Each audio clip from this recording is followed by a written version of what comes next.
Tonight, of course, we turn our attention to one of the hottest topics in the field of competition policy and law, the significance of so-called big data, or data, depending on whom I'm speaking to.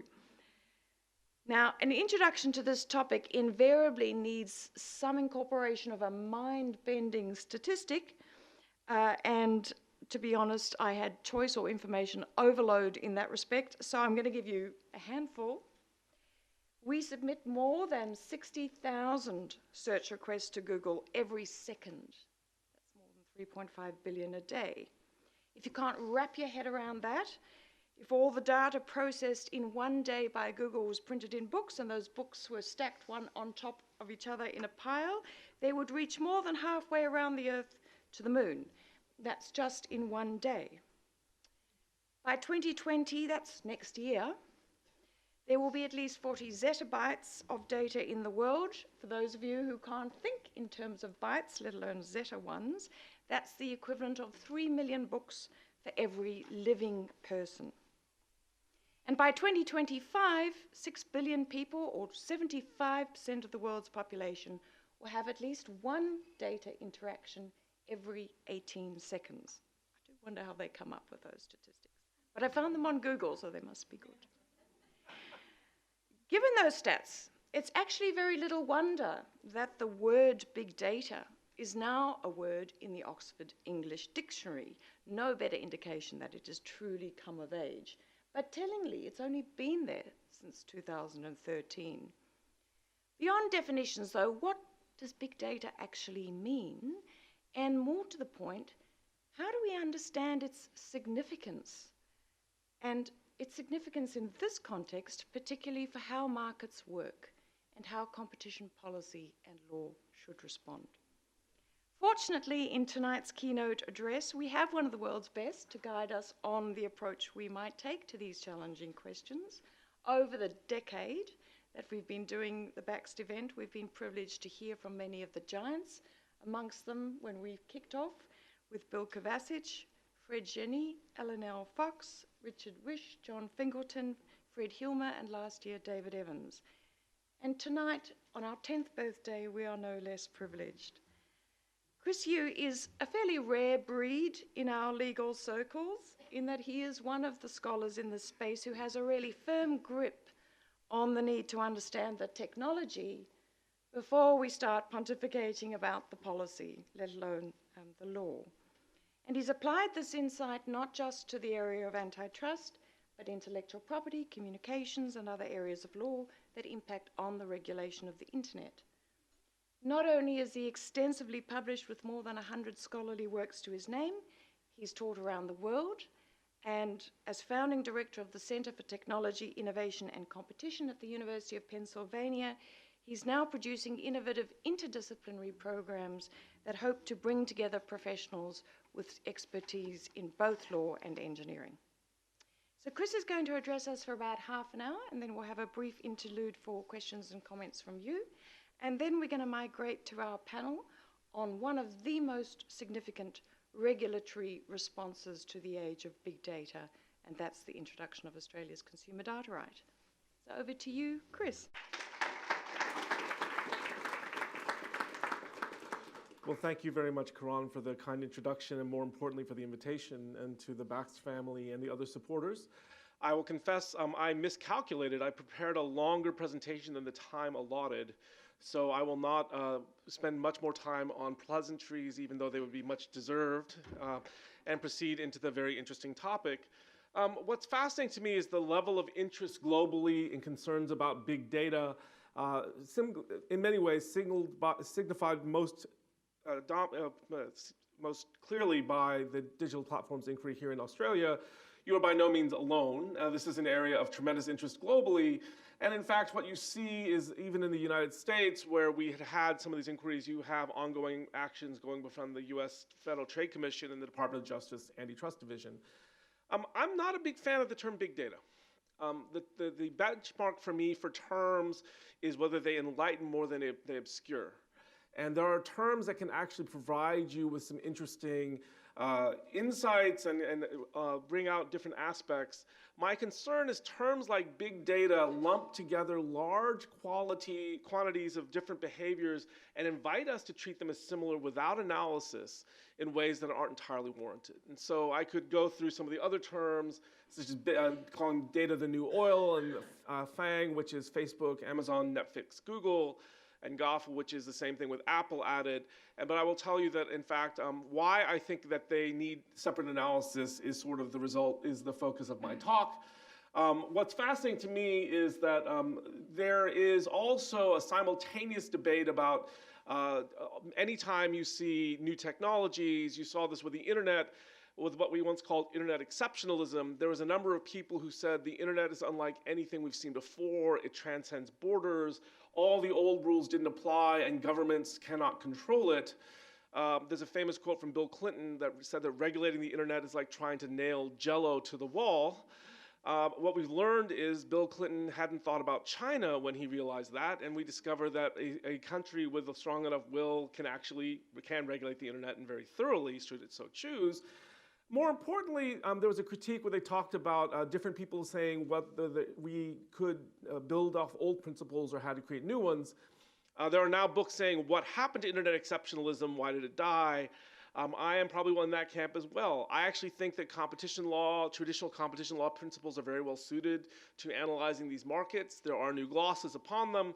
Traditionally, and it was nice, the commissioner was actually with me at the OECD, and one of the presentations that they always summarize is established competition law principles say you have to have a very clear set of principles.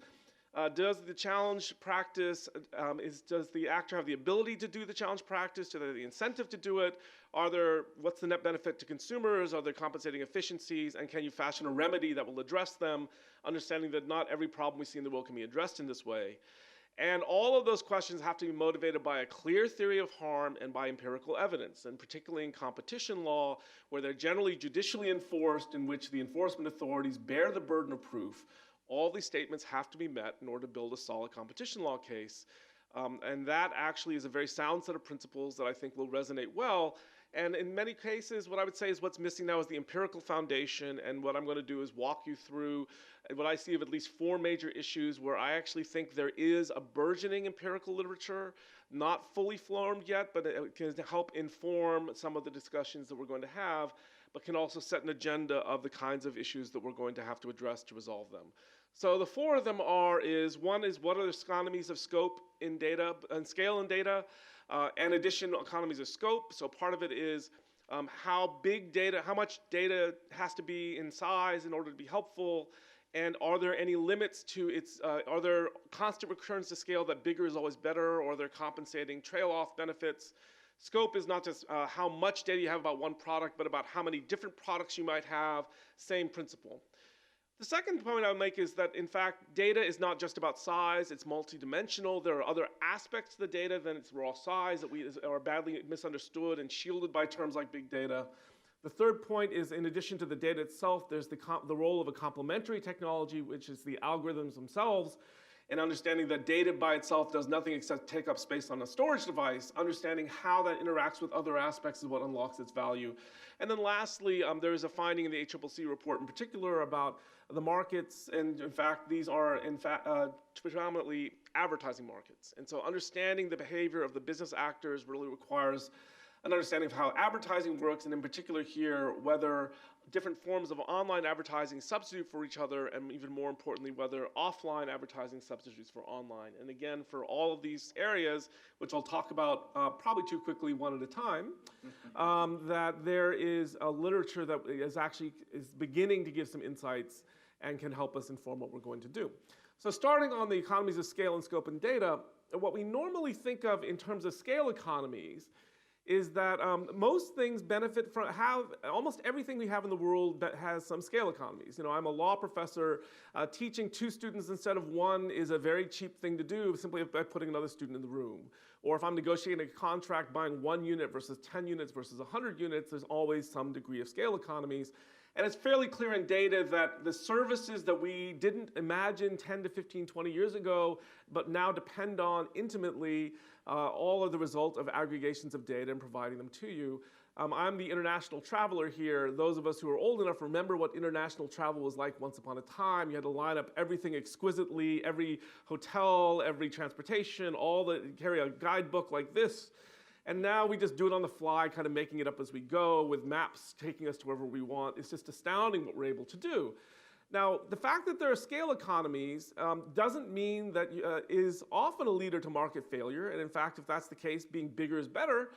But most products or most things we look at eventually reveal what we call diseconomies of scale and diminishing marginal returns. That is, more is better, but it doesn't end where it doesn't go on forever. And in fact, most markets are structured so that in equilibrium, the benefits of being larger trail off enough or even start to go down to the point where you get multiple actors competing with each other, and that's the equilibrium state of a market where you don't just have one actor, in which case you don't really need to, that's why we don't really need to regulate most markets, even though you see significant scale economies. So this is a fact that ACCC has recognized, but understanding the shape of those factors, particularly relative to the size of overall demand, tells you when you have a problem and when you need competition policy to intervene and when you need them to look in. And that is sort of the analysis that I think that we need to find out. Now, the traditional basis for arguing that we need to intervene in these markets is what we call network effects. And if you read the ACCC report, that's a very common way that it's identified. If you look at the literature on network effects, one of the criticisms is that they only look for scale economies but never identify any diseconomies pushing the other way, in which case the market failure and the monopoly is the result of the modeling and the assumptions you make. This is the classic accusation of an economist: assume a monopoly, you get a problem. And the reality is it's very rare for markets to take that form. And in fact, there is a counter literature in network effects that identifies things like heterogeneous preferences and different aspects that cause them not to behave that way. So ultimately, this becomes an empirical question.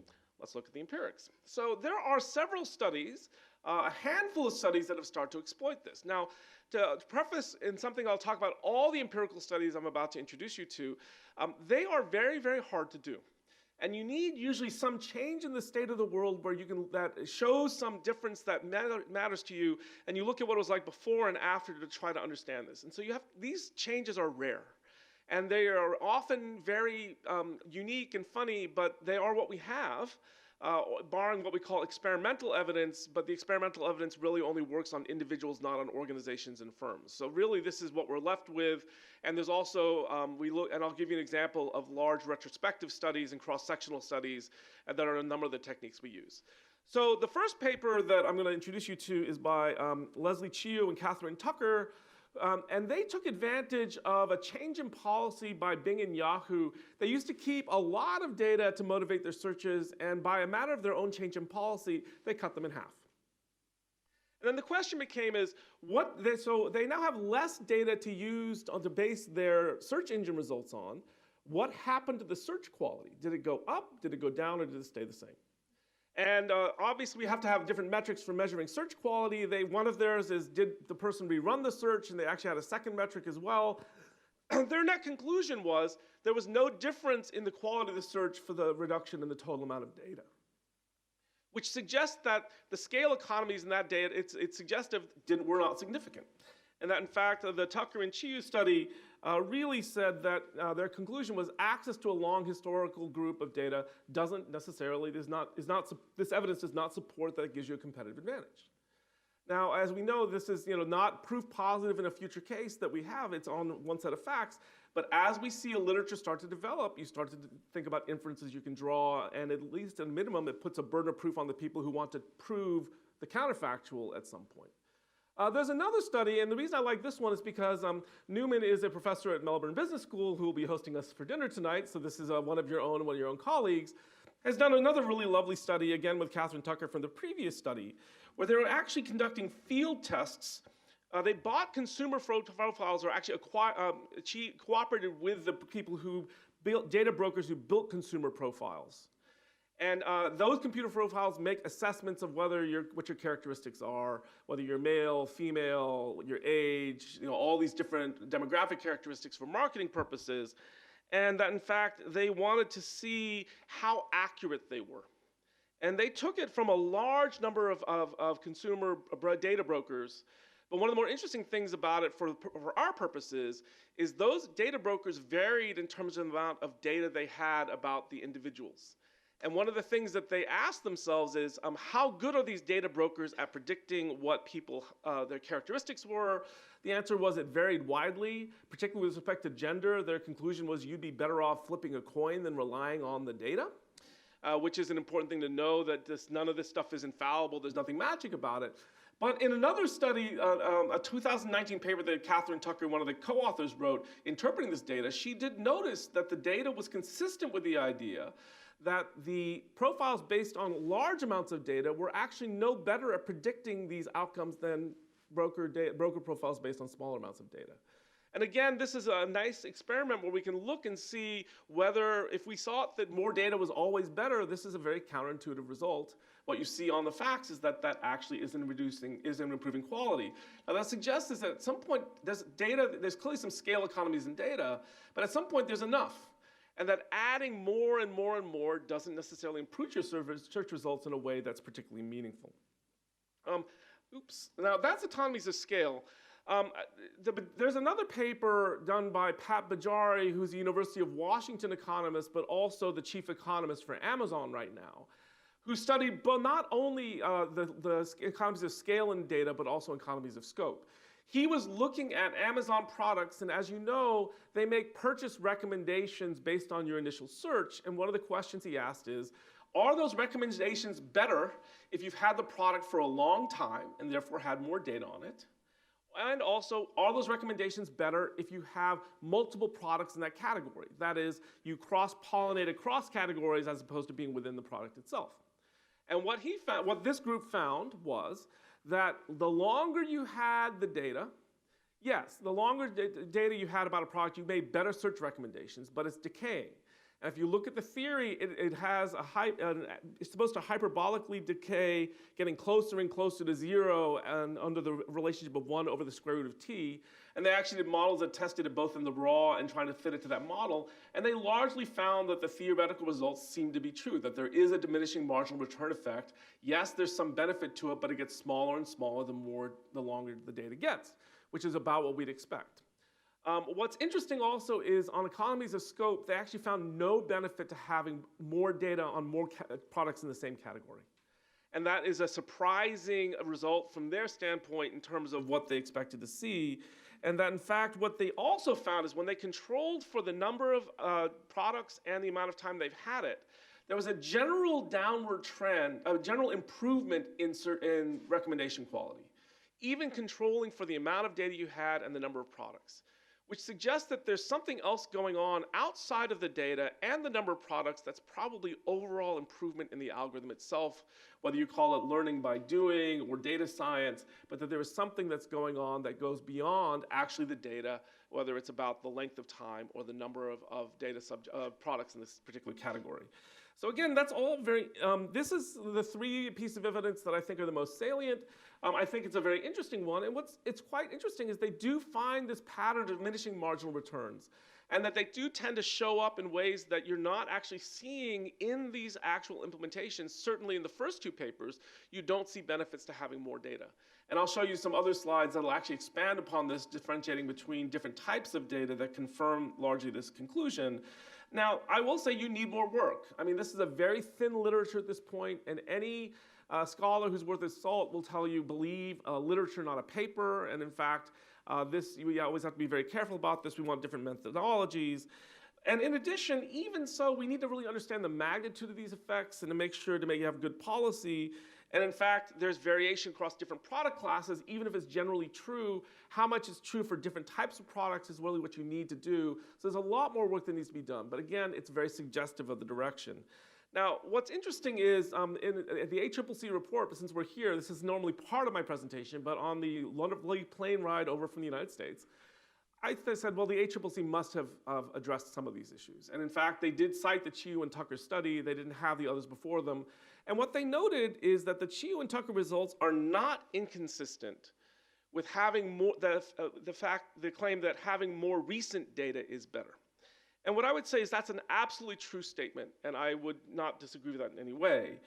But the statement is very limited. To say that this is not inconsistent with that thesis doesn't actually prove the thesis. And in an area where, in a competition case where they'd have to burden the proof, they would actually have to find affirmative evidence that recent data would provide that value.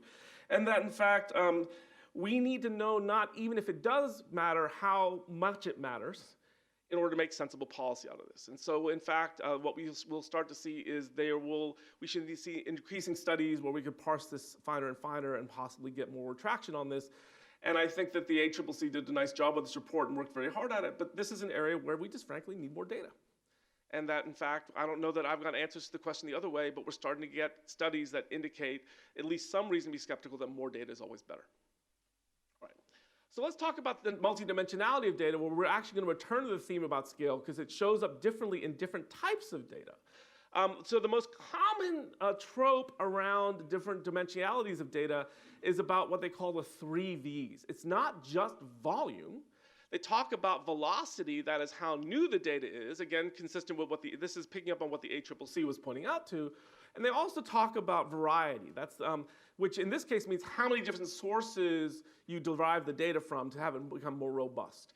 And it's become a bit of a game that there are subsequent articles, oh, there's actually 4 V's, there's 5 V's, there's 10 V's, and in one case, an article even talks about 42 V's.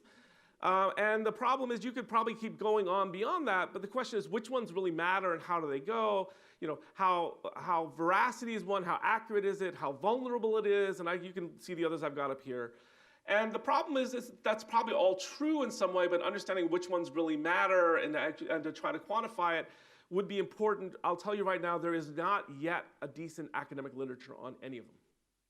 But the intuition, I think, invites some conversation and thinking about what it means beyond just volume. So that's not a great literature, but there is another area where I do think that there is some interesting work going on, which is there's a major distinction now between what we call structured data and unstructured data. So what most of us think about when we talk about large databases is almost always structured data, which is information in rows and columns in a big database or a spreadsheet where, let's say, it has my name, it has my address, my age, the fact that I'm a fan of a certain sport or I like travel or some other attributes you have. And it's motivated by a particular model where you're trying to actually get values in order to try to answer a particular question, and you collected that data with that in mind. The opposite of this is what we call unstructured data. And the way I always teach this to my students is think about the repositories of photographs that are online. To them, there's no labels on the photographs. They're just pictures with maybe a date on it at the most. And what they do is, how do you make sense of this? So what you will do is, instead of taking the structure from the labels, you infer the structures. So one of the things they'll do is look at the different changes in pixel gradients and say, oh, this must be a line. And you have an abstraction now on top of it that didn't exist before where you add a bunch of lines. And then you run another level. It's like, okay, these lines, what do they mean? Is this a house? Is this a car? Is this a person? And you can actually do that to start abstract it. And if it's a person, is this a face? Is it a different part? And if it's a face, whose face? And by running successive rounds of what we call deep learning on top of this, you can take unstructured data, which has no labels on it, and introduce labels into it. We also do this with social media streams. We do this with email streams. And email is a good example of what we call semi-structured data. They have labels, address, recipient, sender, dates. But actually, that's not what we're interested in. We're interested in the texts of the emails, which don't really have labels, and you pull information out of them. So that's often called semi-structured data, which is really has some structure to it, but the things you care about really aren't structured. And what's quite interesting to me is that, in fact, there's a bunch of things that are quite striking. First is unstructured data is what we have the most of, and unstructured data is by far what people say is the most important. When you talk to people in the data industry and say which ones they do, it's all the unstructured data. But the unstructured data actually has a bunch of other weird qualities, which is the tools that they develop for structured data are pretty well established, pretty easy to come by, and are readily available to pretty much anyone who wants to use them. The unstructured data tools are very expensive to develop, and they're expensive to run. They take a lot of cycles, they take a lot of storage, and in fact, it's quite a difficult business decision of when and how you're supposed to do that, and they also don't integrate very well. So what we see here is what it introduces in a new dimension of data. We can't just talk about data. We have to talk about structured and unstructured data separately. But in addition, what we see is a series of studies that talk about them having very different qualities. So there's a study by Dvortuni that really looked at a convention. It was responding to a literature that said, they found a lot of examples where having more data did not yield you more results, better results. And in fact, what his conclusion was is that, in fact, certain kinds of analysis benefit from having more data and certain kinds of analysis don't. And the ones he talked about that benefited were things that we called sparse, fine-grained data that is used to predict a defined target variable, which is what we think of as structured. And so what we see, and then Lo Giudice actually looked at the tools for managing structured versus unstructured data and discovered that they're very different, and actually just found the different qualities that made it better or worse, and to try to understand how to do which. And so we started to see a literature tried a bunch of them on different technologies in one particular domain, which was healthcare. And so we started to see the notion that we can't just talk about big data. We have to start dividing that world into different forms to understand how it all plays out. So what I would say is that we have these different V's, we have the structured versus unstructured data, and to understand the value of data, you can't just talk about its volume. That we have to understand the qualities and how it's going to be used. But in fact, what we're saying is that there's different, and this will tie in directly to the next thing I'm going to talk about, which is the role of algorithms, which is that for certain kinds, it is not just about the size of the data, it's going to be what you do with it, very much so. And a very easy example I'll give here, just between two examples about, the other point I make is that it's not gonna be uniform across different domains. You know, Amazon, in making purchase recommendations, really defines relevance about what you purchase, and it looks at, based on your past purchasing behavior. Google search algorithms care about what you look at next, what you search for next, which is going to be a very different predictive problem based on your past search behavior and other attributes. And the idea that we can just simply say that the scale for each of those and the algorithms and everything we're going to do for each is going to be the same just blinks reality. This can't be right. All right. So the role of algorithms is also really, this is something that's very interesting and very badly understood. And what's really quite striking is that there is a general literature that suggests that firms that invest more in data science and in algorithms have higher productivity and higher output. There's also literature that suggests that, and there's a famous quote by Hal Varian, who's the chief economist for Google, that says they actually only use a tiny fraction of the available data when they actually run their optimization algorithms, which suggests that even though they have more data, they don't see the value in using more. It's also fairly clear to me that in empirics that when we talk about unstructured data, the algorithms matter a lot and are a big part of the investment. So to throw a couple examples at you, this is a paper, oops, okay, there we are. Let's put these all up. This is a paper that measured different algorithms to be able to disambiguate text based on the amount of data it had measured in words. So the more words you get, how accurately did it get to identify what text you're actually looking at? And what I would tell you, the findings of the paper is that more data actually improved the quality of the results, but it's so expensive to run it, they may not always be cost justified. So if you read the paper, that is one of its core findings. And in fact, it says that the more fancier algorithms using active learning do better. Now, my interpretation of this, and this is, you won't get off reading the paper, but just by looking at this graph, this actually confirms two things. One, you have diminishing marginal returns.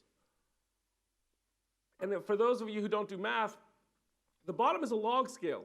This is showing a linear relationship with something that's actually going to be much, much more curved and much more arced. The second is, there's a difference in algorithmic performance. And it varies based on how much data you have. So knowing which part of this graph matters depends on how quickly you get new data and how, if you got, say, 1 million words very quickly, then maybe you get out to the bigger parts of these curves very fast. If it happens very slowly, you're stuck on the bottom part of the curve. But in a conference I organized in China about a month ago, we had a dialogue and said, well, which one's better? I mean, does these differences matter? Even if you're in the big part of the end, you have a 1% difference. If you're trying to make a restaurant recommendation, it probably doesn't matter very much. If you're making a healthcare recommendation, 1% might be gold. And so you can't actually, even by looking at this, really understand the significance of it without translating it into domains. Another paper that I found that I liked a great deal is a group of Chinese researchers ran a contest between 7 algorithms and tried to use it to see which one would do better at predicting attributes. And these are things from very fancy things like whether someone has breast cancer or heart disease to someone whether they like whether red wine is of good quality or not, or something about games and poker, and they have all these different attributes. But what they found is that they varied widely, and that in fact there are times that algorithms, the simple ones, worked well against structured data, but the more unstructured it became, the fancier the algorithms had to become. And that in fact that becomes much, much more art, and that there were big different cost factors such as memory usage, running time, and the like. So what you see is that in fact for certain kinds of data, algorithms matter a lot, and without going into great detail, the competition right now for talent in data science is fierce. Anyone in this business will tell you, if you have children who are mathematically inclined, tell them to go into this field. It's a guarantee of full employment. And what you see is that in fact, the companies that are investing in these are the ones that are doing better, if that's the case. And in fact, these sorts of resources don't have the scarcity issues that we attribute to data. In fact, there's nothing about your business position that stops you from going to hire more talent aside from the fact that you're willing to pay more for it. And it's a tough market, but there's no supply and demand factors that limit you in the same way. So what you really see, the takeaways for me, is that the quality of the algorithms really do seem to be playing a key role, that in fact it matters more, the algorithms matter more for unstructured data and matter differently across domains. And what this suggests, particularly for certain domains, it's not just how much data you have, it's how well you know how to use it. But that's a mantra you hear in the non-empirical literature constantly. And as I've been in conversations, it's many actors, airlines, supermarkets, banks, different places have large amounts of data but have not been able to use, it's not the volume has been beneficial, it's being able to find business models in which to use it. And that in fact, if that's really what it is, you can compete on that basis. If it is about the algorithms, remedies that just affect the data aren't going to benefit consumers. And that's the other takeaway I take from this. So the last is substitutability of advertising. To give you a snapshot of the industry, in this last year, online advertising finally surpassed offline advertising for the first time. These are US data, to be honest, so I never have a chance to update it for Australia, but Facebook is, and Alphabet control 37 and 22, with this actually being reversed, is Alphabet's the 37, Facebook's the 22, but Amazon's at 9% and growing. And so there's a big question about whether offline and online advertising substitute for each other, and to the extent to which different forms of online advertising substitute for each other. And this is against the possibility that they may be complements, in which case they move together, or they may have no relationship whatsoever. And this is important from a competition law standpoint for market definition and to understand when you have a monopoly, because if two things are if Facebook and Google are in the same market as opposed to being independent markets, then they're at least splitting it. And if they all compete with offline advertising, then it becomes a very different world. It's really epitomized by this slide. On the left, you see all of online advertising treated as one market. Obviously, if you treat search as its own market, Google's almost certainly a monopolist. If different forms of online advertising substitute for each other, then they're down to 37%. And then if online and offline advertising compete with each other, you see a very different world where you start to have fewer and fewer competition law concerns. So at the risk of skipping stuff, before I went to law school, I went to business school, I worked for Procter & Gamble. I will tell you, Procter & Gamble thinks of them as substitutes. And they're the largest advertiser in the world, for whatever that's worth. Now that's a cheating thing. The plural of anecdote is not data, so let's look at data. So what you see is there's been a series of studies, which I will go through very quickly. These look at the first two look at changes in law that used to prohibit certain kinds of offline advertising and that made them legal. The first of which is advertising of alcohol. If they had no relationship to one another, the removal of the ban should have no impact on the level of online advertising. If they are substitutes, the removal of the ban should cause a drop in online advertising. It dropped. They appear to be substitutes. For the lawyers in the room, there are similar direct mail restrictions in the US on the ability to market to people who've been suffering from accidents or death within 30 days. Again, these changed across time and varied across states. The evidence suggests that removing these barriers does cause online advertising to decrease, again suggesting that they're substitutes. Zentner did a very nice study looking at 80 countries to look at how price movements moved between online and offline advertising. And when you see them move in opposite directions, they tend to be suggested that they're substitutes. Again, it tends to suggest they're substitutes. And then Hay, Liu, and Lopez looked at monthly advertising expenditures for 3 food categories, and that in fact they tried to look to see the price elasticities, and that in fact what they found was, in this case, they weren't substitutes, they were complements. They tended to move together, but they found they becoming more substitutable across their time frame, which ended in 2011, and they speculated that it was very soon that they'd become substitutes. So what we see here is, again, empirical evidence that broadly supports the notion of outside ad substitution, but like most empirical literatures, the last paper kind of trends the other way, finds the other way, but is trending that way, so we get this wonderful muddle, which is how science actually happens as opposed to nice, clear answers. One of the interesting statements the ACCC, they were aware of this literature. They mentioned the Goldfarb and Tucker paper, but also a Ratliff and Rubenfeld paper do not establish substitutability is sufficiently close to satisfy market definition. Again, that's a true statement. If you actually dig into what these papers said, they actually said they did, that online and offline advertising substituted for each other, and different forms of online did, but not at the level where you could actually define a market. So they are trending towards regarding them as substitutes, even though it is actually true that they didn't establish that they did at the level that antitrust law would need. And so, in fact, to say that it established, they don't establish substitutability, again, doesn't establish that they're not substitutes, because you actually need different, proving a negative doesn't establish the positive. And again, we have a problem that if we're going to go forward with competition policy, we're actually going to need a real empirical foundation. Just to put my own cards on the table, one of the things that I'm doing is I believe this enough. I've actually gotten a grant from a foundation to start organizing conferences where I'm going to start commissioning empirical work in this space on big data. We have about $350,000 to do it with, and we just believe in it enough that we're going to take that money and do that, just because we think we need a literature and we have to follow it wherever it's going to go. So what my concluding thoughts are is, in fact, the first thing I said, I don't think that the word big data really helps. Data is not all the same, and that in fact, understanding the way that different aspects of data vary is important to understanding how this works, and that in fact, we need to go back to traditional competition law principles. We look at this empirical literatures, and we really need to understand the role played by different types of data, the way scale effects work, how investment, the way the algorithms work and their role in this process, and the extent to which different forms of advertising substitute for one another. And that is the conclusion of my talk.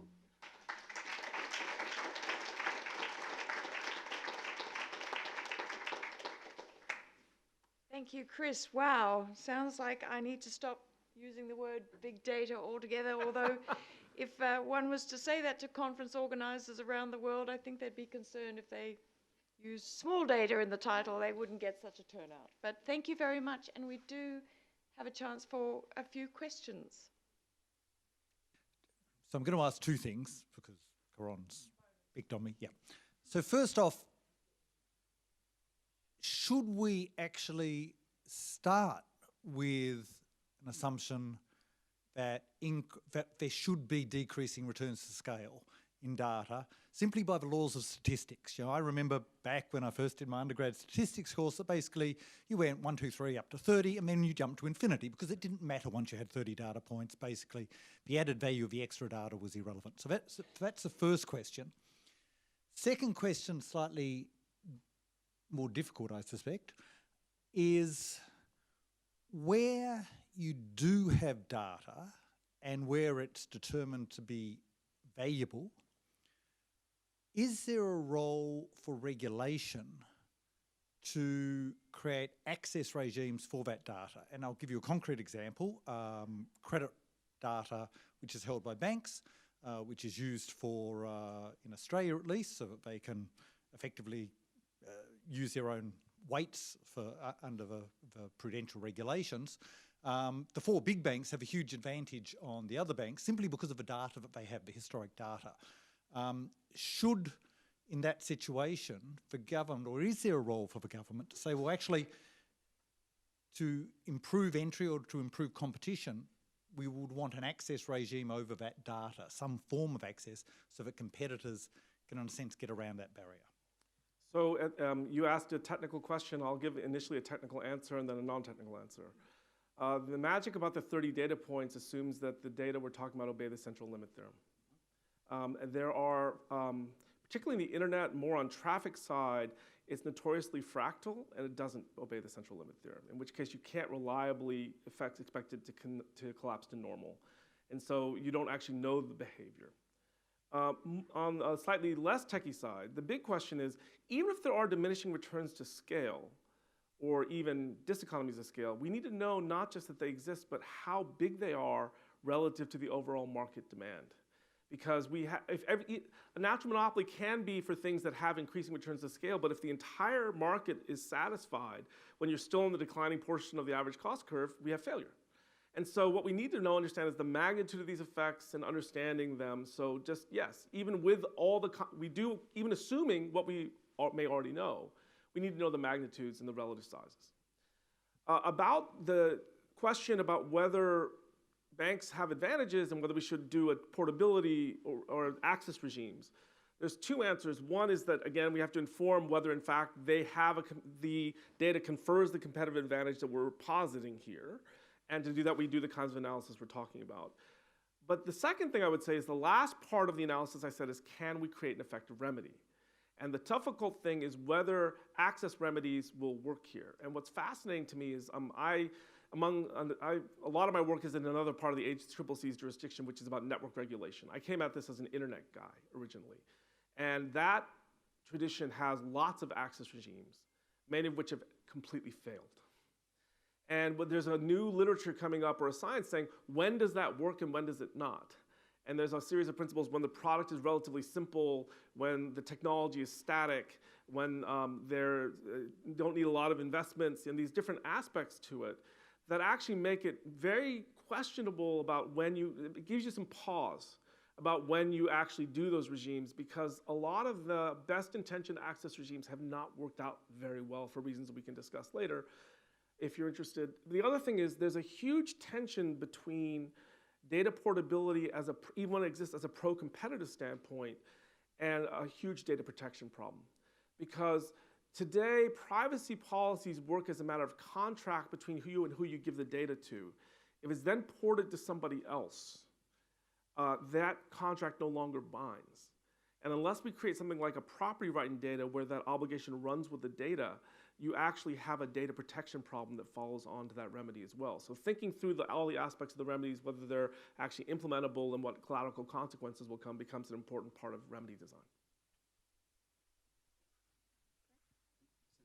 Since I'm handy, my question is about the substitutability of online and offline advertising. And I note two comments. One, that your Procter & Gamble experience, and secondly, that this is a subject of your future research. And I wonder if you'd comment on this. That it seems to me that in that question, a perspective that's quite limited or missing from the debate is that of the buyers of advertising services and all of the complex ad agencies, ag tech people that sort of sit in that and optimize advertising and returns on advertising for the Procter & Gambles of the world. And I wonder if you would comment on that perspective and what you see, and whether you see that as a fruitful area to look at in trying to progress that sort of complex question. So I guess the first thing I should say is thank you to Houston Kemp for support of the event. The second thing I'd say is I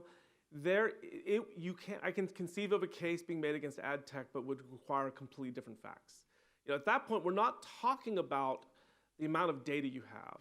What I'll tell you is it's very clear to anyone who's in advertising that there are economies of scale and scope in advertising.